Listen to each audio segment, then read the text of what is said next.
पाहिले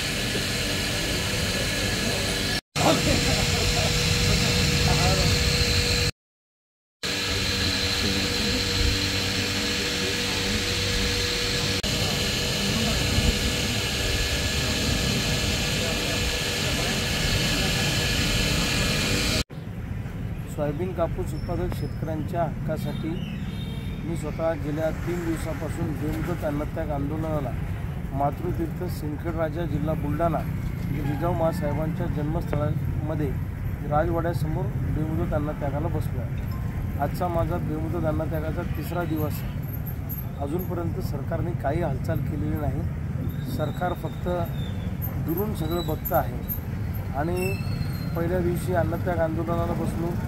काल सगळ्या महाराष्ट्रभर लोकांनी निदर्शनं केली, जिल्हाधिकारी तहसीलदारांना निवेदन दिले। आज राज्यामध्ये गावागावात प्रभात फेऱ्या काढून सरकारचं लक्ष वेधण्यासाठी शेतकरी रस्त्यावर उतरणार आहे। उद्या गणरायाचं आगमन आहे। विघ्नहर्त्यासमोर सोयाबीन कापसाची रास मांडून राज्यकर्त्यांना सुबुद्धी देण्याची प्रार्थना सगळे शेतकरी गणरायाला करतील। परवा दिवशी सगळ्या महाराष्ट्रभर चक्काजाम आहे। आता संयमाचा बांध शेतकऱ्यांचा तुटत चाललेला आहे। आम्ही काही भीक मागत नाही आहोत। सोयाबीनला 8,000, कापसाला 10 ते 12,500 भाव खाजगी बाजारामध्ये स्थिर करा। आयात निर्यातीच्या धोरणामध्ये 1 महिन्यासाठी बदल करा। हक्काचा पीक विमा द्या, अजूनपर्यंत मिळाला नाही। महाराष्ट्रातल्या शेतकऱ्यांना कर्जमुक्त करा। झालेल्या अतिवृष्टीच्या नुकसानीपोटी 100% नुकसान भरपाई द्या। जंगली जनावरांचा त्रास वाचण्यासाठी शेतीला मजबूत कंपाऊंड द्या। यासह इतरही मागण्या घेऊन आम्ही अन्नत्याग आंदोलन करत आहोत।